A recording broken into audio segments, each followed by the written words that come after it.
Listen, this young man we about to introduce you to, Ebro in the Mornings, the show, Laura Styles Rosenberg. This young man, listen, he comes from some great fabric. Women love him already, and now he's putting out, this is kind of like, how would you describe this, Rosenberg? His first single? Yeah, this is like the first big thing. I've gotten to know him over like the last 6 months. I've been watching his movement grow. He's popping on Instagram. The young chicks love this guy. I mean, he's light-skinned. Now he's got a single with French Montana called Friends First.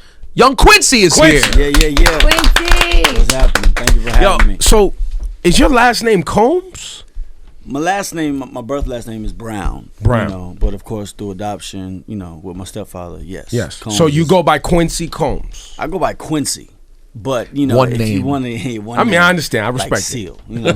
Seal. Wait, hold on. Slow down, my G. Slow down. Quincy. Now we're gonna talk through a couple things. We want to play your song, right? You are popping on social media, right? The big followers, the girls love you without any. But you've had like a mixtape or something. I feel like I've heard a couple of things from you. Yeah, already. I've definitely put out some things in the past, you know, but that was just almost like experiments and kind of like getting my feet wet in the music, Figuring out your I sound. did it without really no plan, you know, behind it. I was just on some just experimenting. Let me kind of see how far I can go with it and really see if I, you know, if this is something I want to pursue over the next couple of years. If this is just a little phase I'm going through, you know. So it took a couple mistakes, you know, a couple little just turns. You know, I used to rap before. That's how you got to do it. You gotta fuck it up to get it right. Voice and found out how to use the voice, and game changer. You know, so then I was like. So what I know of your whole history is obviously your dad, Albie Shore, right? Your mother, Kim Porter, right? She has other children with Puff, and Puff adopted you. Can you speak on how that took place and your father not being involved and what that relationship is like? I mean, it was just, you know, at a very young age, you know, of course, you know, at the end of the day, you know, when things don't work out, you know, it's not like the end of the world, you know, and I was grateful enough for, you know, Puff to come in, you know, as my stepfather at an early age. I'm talking like 3, you know, so like him is all I know, you know, as far as growing up and having that father figure definitely was a, you know, I wouldn't say replacement, you know, but definitely was a feeling kind of void. He's a father that, you know, figure, man. Absolutely, yeah, growing up. So, you know. Did your dad fall on hard times? Is that what happened between him and your mom? Do you talk about that with him? I mean, we addressed it before. You know, it's definitely not nothing that, you know, I'm holding against him from back in the day. Like we cool now. You know, like I still be going to his little shows. You look just like that dude, man. Listen, if he even tried to front, like I don't even know. Impossible. My dude. Impossible. Well, how old were you when he started coming back and you guys started developing a relationship? I want to say around like 16. Okay. Yeah, 15, 16 is kind of when the communication started to build. Were you angry? You were angry at him though. I was, yeah, and then I put out a song. Actually, when I started to, you know, quote unquote rap, actually I premiered it with Global Grind, and Russell Simmons heard it, and he was like very, very, very just like he fell in love with the record. And basically, it was called Letter to My Father, and basically what I did, I wrote an actual letter, almost like, you know, in a general standpoint, just, you know, something on text, and then I made a song too, and it was just kind of like. It honestly felt like one of them like Eminem songs, you know, when he's like just bashing his Really mom. personal, going in. Yo, if I see you in the street. Yeah, so if I find it, I definitely send it to y'all just so y'all can hear it. Yeah, I want to hear definitely that. a little throwback, but it was definitely like, you know, from my heart and truthful, and That's the best stuff, everything I though. said is, you know. So what did your father say? What did he say about the song? I mean, he wasn't too happy, of course, but, you know, it wasn't about him. You know, it was about me, and he understood it, you know, obviously with explanation, and, you know, obviously it's quick seeing that he's waking up, but, you know, getting texts, obviously that's not the greatest thing to wake up. But he wasn't. to. I mean, he Right. had.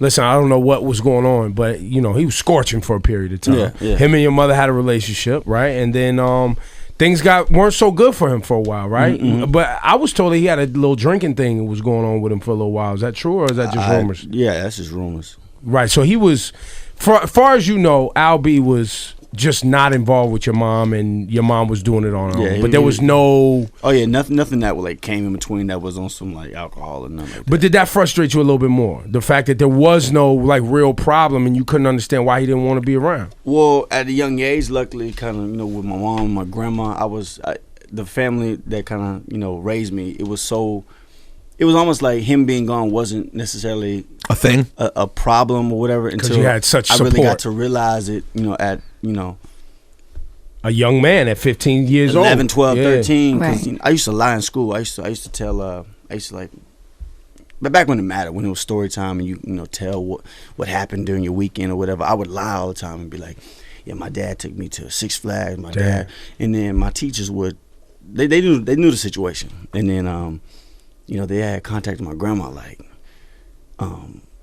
you know, Quincy's saying that he's doing like all these crazy fun things with his father. When from what we know, his father isn't around. We just want to, is this true, or is this something we need to worry about, stuff like that. And my grandma like got worried for the first time because it was never ever an issue up until like randomly, you know, and it was like, you know, like 5th grade or 4th grade or something like that. So it was made clear to you when you were young that Puff is not your dad, but he cares for you, and but you were aware that like, where is my dad? Yeah. It was that, but then it was like, you know, why isn't he here like, you know, Puff is, you know? But it wasn't, like I said, like my family's so loving and whatnot. It wasn't really nothing that was like you had nothing to worry about. Yeah, it wasn't nothing that. But as a young man, though, when you know, men struggle with that, like knowing who your dad is, like what's he really about, what's his fabric, like, and that was, you know, that happens in teens at 12, 13, absolutely. when you're like, yo, why isn't he here? You know what I mean? So Puff steps in, everything is moving. You and Puff ever had falling outs? Have you ever done the, yo, you ain't my fucking daddy? No, never. He never hit him with the "you ain't my father"? Never. Because he was he more like a supportive like uncle, or did he try to be your dad? No, it was an immediate like, you know, take you in as my son. Yeah. It was never like a little awkward stage where it was like, you know, I'm calling him by his first name first. You know. He's dad. Right, He's dad. He's dad. Wow. Yeah. Good for you, man. I gotta tell you the thing I love about Quincy. Amber Rose introduced us a long time ago. Oh, It all comes that's through why Amber. you guys are besties. Yeah, I was like, yo, why would Rosenberg be hanging out with cool ass Quincy and Exactly. not like Amber? exactly. So when Amber introduced us, I remember the first night we hung out. We hung out for like an hour or two, and I looked at him. I was like, my man, you are way too nice. I was like, you have every reason in life to act like an asshole. You know what I'm saying? Good looking, rich, Yeah, but he famous had challenges parents. early. He had challenges. Well, that's what I was early. trying to put together. Is there something about you that sort of grounded you? Because I'm sure you know other celebrities' kids who carry themselves in a different way than you do. We were in a club the other day.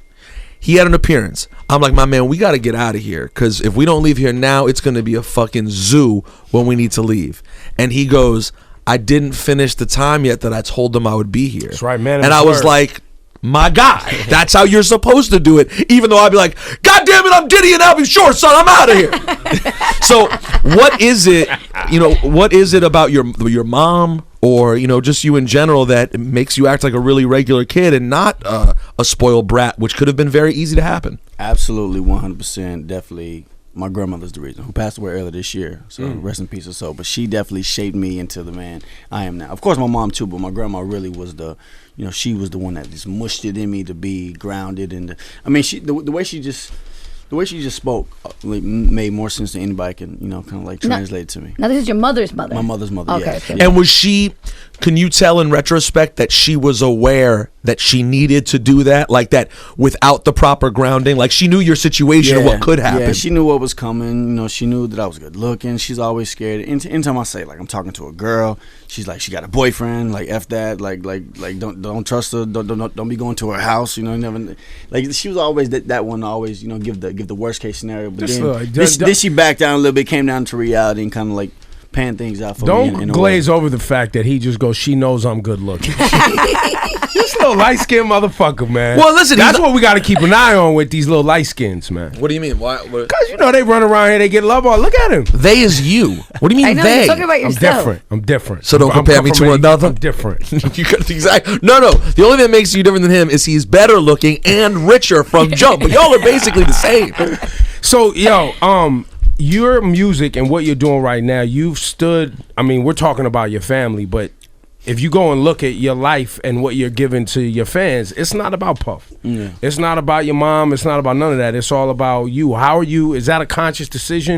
And you're like, yo, I don't need a Diddy cosign. I don't need my father. Like, what's that thought process? Right. It was all about, really gaining that proper respect from people. If I'm going to dive into the music, getting it properly, like really going to the radio stations, really like knocking at the doors, like, look, mixer meetings, getting up speaking, like really doing it from the ground up, just because it's gonna be this is gonna happen everywhere I go, where it's just like, oh, Diddy this, Diddy that, you're doing this because of him, boom, boom, or you may think that, but then when the actual time comes, and if I'm able or he's able to really express like what the real situation is and the grind. You know what I mean? I'm glad to be able to share that instead of just saying, yeah, I'm here because of my dad. I'm actually putting. It's more gratifying when you put in that work. Yeah, satisfying to me, and then like I act as well, and in that field too. Oh, do you now? Yeah, is Shocking. It's the same thing. I want to be treated like a.